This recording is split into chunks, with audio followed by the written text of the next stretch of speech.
जब से दिल्ली के उप मुख्यमंत्री मनीष सिसोदिया के घर छापा पड़ा है और सीबीआई ने केस दर्ज किया है, तभी से पूरी आम आदमी पार्टी भाजपा सरकार पर भड़की हुई है। जहां एक तरफ आम आदमी पार्टी के नेता अपनी सफाई में दिल्ली मॉडल पेश कर रहे हैं, तो वहीं दूसरी तरफ भाजपा के नेता सिसोदिया केजरीवाल को घेरने का कोई मौका नहीं छोड़ रहे हैं। इसी बीच दिल्ली के उप मुख्यमंत्री मनीष सिसोदिया से सीबीआई ने 9 घंटे की पूछताछ की, लेकिन जैसे ही सिसोदिया सीबीआई हेडक्वार्टर से बाहर निकले, उन्होंने बीजेपी पर बेहद संगीन आरोप लगा दिए। सिसोदिया ने ये सनसनीखेज दावा किया कि सीबीआई ने उन्हें कहा है कि वो आप छोड़कर बीजेपी में आ जाए। उन्होंने क्या कुछ कहा, चलिए आपको सुनाते हैं। आज मुझको 9 घंटे तक सीबीआई हेडक्वार्टर में बुलाया गया था और मसला तो यही था कि एक्साइज पॉलिसी में सो कॉल्ड जो घोटाला हुआ है, सो कॉल्ड, उसके बारे में पूछताछ होनी है, जिसके बारे में बीजेपी बार बार कहती है 10,000 करोड़ का घोटाला हुआ, दिल्ली में 10,000 करोड़ का एक्साइज घोटाला हुआ। लेकिन आज मैंने सीबीआई में जाके देखा, मैंने देखा कि कोई घोटाला तो वहाँ है ही नहीं, घोटाले की तो कुछ मसला ही नहीं है वहाँ।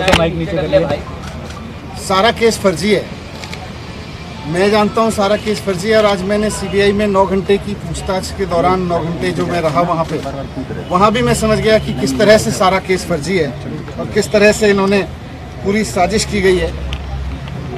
आज मुझे समझ में आया कि इन्होंने सीबीआई में केस किसी घोटाले की जांच के लिए नहीं करा रखा। इन्होंने सीबीआई में जो मेरे खिलाफ केस करा रखा है, वो दिल्ली में एक्चुअली ऑपरेशन लोटस को कामयाब करने के लिए करा रखा है।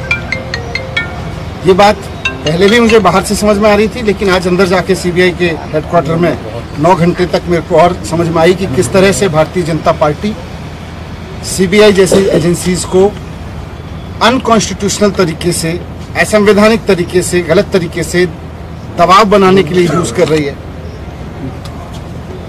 एक्साइज पे बात हुई, लेकिन मुझे आश्चर्य हुआ कि वहां भी साइड में मुझ पर दबाव बनाया गया कि आप छोड़ दो, आप में क्यों हो।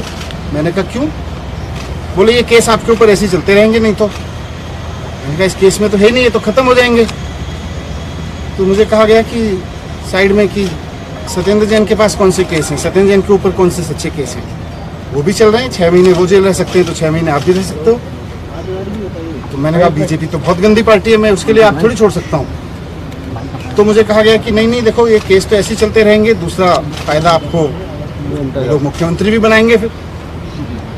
तो मैंने कहा ये मुख्यमंत्री बनने के लिए थोड़ी आया हूँ, मैं तो शिक्षा के लिए आया हूँ। राजनीति में हम आना नहीं चाह रहे थे, हम तो शिक्षा के लिए आए हैं, ईमानदारी से काम करने के लिए। सिसोदिया के ये दावा करते ही भाजपा की तरफ से जवाबी हमले शुरू हो गए। दक्षिण दिल्ली से भाजपा के सांसद रमेश बिधूड़ी ने आप नेताओं पर आरोप लगाया कि भ्रष्टाचार के मुद्दे को भटकाने के लिए उसके नेता इधर उधर की बात कर रहे हैं। तो वहीं भाजपा प्रवक्ता गौरव भाटिया ने पत्रकारों से कहा, मैं इतना ही कहूंगा कि जिनकी नीयत खोटी है, सोच छोटी है, उनको कोई क्या तोड़ेगा। आपको बता दें कि दिल्ली में नई शराब नीति के जरिए भ्रष्टाचार को अंजाम देने के आरोप में सीबीआई ने मनीष सिसोदिया को पूछताछ के लिए रविवार को समन भेजा था। इसी समन पर सिसोदिया सोमवार को सीबीआई दफ्तर पहुंचे थे, जहां उनसे करीब 9 घंटे तक पूछताछ चली।